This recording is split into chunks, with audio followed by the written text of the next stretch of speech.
Assalamualaikum warahmatullahi wabarakatuh dan salam sejahtera. Kita tidak dikejutkan. Kita hanya menyangka bahawa Perdana Menteri Mahyadin akan memutuskan untuk membatalkan sidang parlimen. Kita menemui speaker pada hari Khamis. Beliau berdalih seperti biasa dan mengatakan Ketua Pengarah Kesihatan dan akhirnya keputusan Perdana Menteri.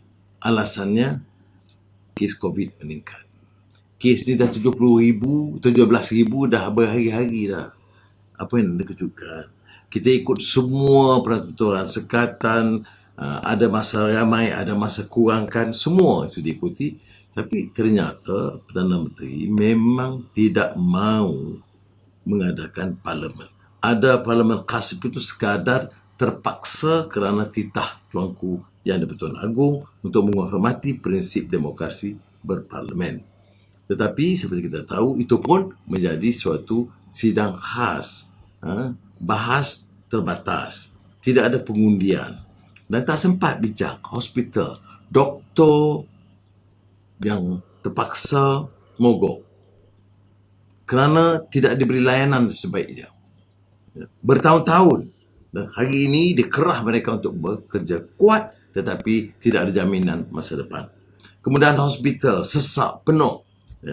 Vaksin sekarang diwar-warkan kerana meningkat. Tak dicerita bahawa kita terlewat 6 bulan. Tak dijawab kenyataan bahawa masih ada stok berjuta yang di Farman Niaga. Semua ini dipadamkan. Jadi untuk lari pada masalah ini, tahan diadakan parlimen. Hari Khamis walaupun ada, tetapi sebaik saja ada titah daripada Tuanku Yang di-Pertuan Agong, terus ditangguh dan kemudian dileraikan. Jadi oleh yang demikian, kita yang menggesa dan mendesak parlimen diadakan sebab apa? Sebab kita dah beri amanah kepada mereka. 72 menteri diberikan amanah untuk mengendali. Mereka gagal. Berapa kes hari ini? 17,786. Berapa angka kematian? 165. Berapa korban sepanjang setahun yang lalu ini? 9,024. Berapa jumlah yang kes positif? 1,13 juta orang. Bagaimana dikatakan bahawa cara dan kaedah ini boleh dipercayai? Kita tak percaya bahawa pimpinan yang ada, pengendalian cara yang ada, betapa jauh dan susah barisan hadapan, doktor, nurse dan lain-lain berkorban, berkhidmat, bertungkus lumus, tidak akan menyelesaikan kerana dasar pelaksanaannya dan kelemahan-kelemahan yang nyata. Apa bukti dia? Ya, ada stimulus package, pelbagai nama package lah, perancangan, pemulihan, perkasa dan sebagainya. Ya. Bunyi ratus-ratus bilion. Tapi kita tahu 180 bilion itu wang KWSP, maknanya wang rakyat. Moratorium yang sebahagian diluluskan, itu wang pinjaman yang perlu dibayar semula. Yang suntikan sebenarnya itu jauh lebih rendah daripada kebanyakan negara. 83 bilion wang. Tapi itu pun seperti mana kita sebut dalam beberapa kes, termasuk vaksin. Saya tanya satu yang agak spesifik, PPV, Mega di PWTC, kontrak-kontrak kecil itu diberikan, tidak ada jawapan yang memuaskan. Bagaimana tentang penilaian prestasi ekonomi? Kita parah. Di Economist, Bloomberg, itu disamakan terakhir atau kedua yang terendah, termasuk Bloomberg baru-baru ini. Dalam Nikkei, penilaian Nikkei untuk negara-negara, keupayaan negara menangani masalah COVID, kita itu masih tercorot di tingkat yang paling rendah.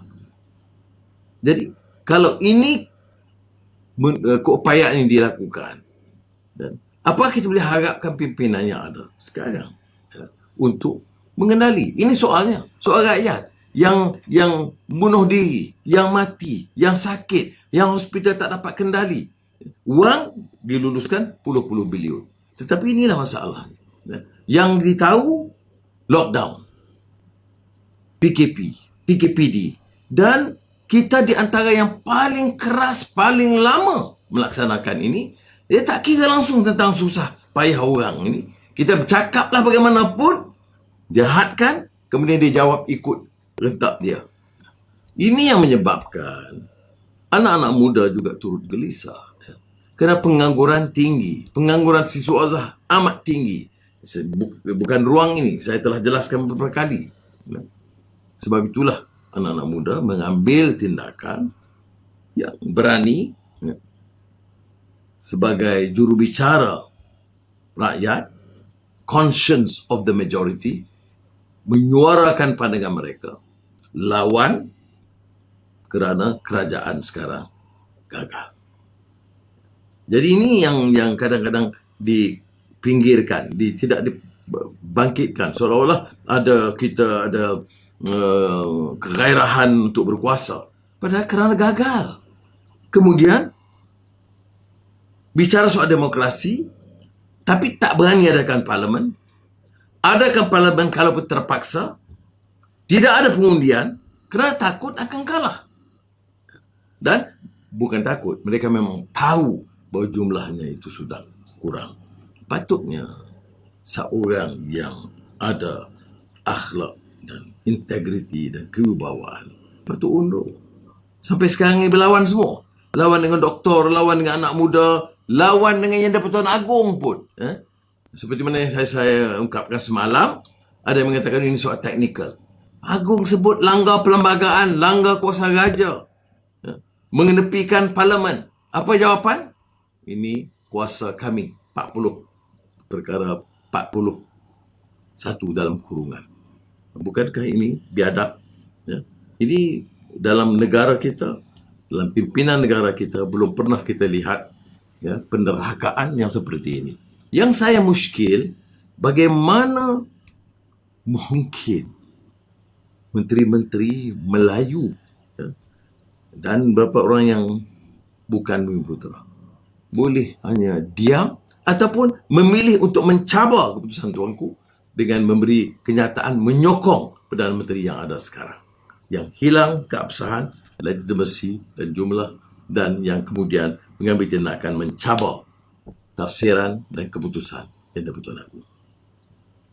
Dan tentulah yang ada, saya lihat, kalaupun yang sedikit sebanyak menyokong mereka ini, kepadanya Jacob.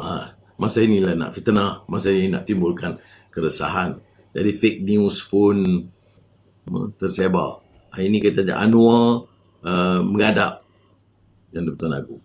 Saya nak nasihatkan kepada media, kalau nak lapor, biar tanya sumber yang sahih. Kalau saya mengadap yang Di-Pertuan Agong, itu kenyataan ni mesti dia pejabat saya atau pejabat ketua pembagang. Takkanlah ada melalui sumber yang boleh dipercayai, sumber yang dekat dengan PKR. Ini tak boleh. Jangan kita terperangkap dengan mainan kotor Perikatan Nasional dengan anak-anak JKOM yang saya nak nasihat. Kedudukan mereka tak lama. Jadi jangan terlalu takabur, jangan terlalu sombong, istighfar dan lakukan yang sebaiknya. Jangan fitnah dan mengelirukan. Sekali lagi saya ucap terima kasih. Wassalamualaikum warahmatullahi wabarakatuh.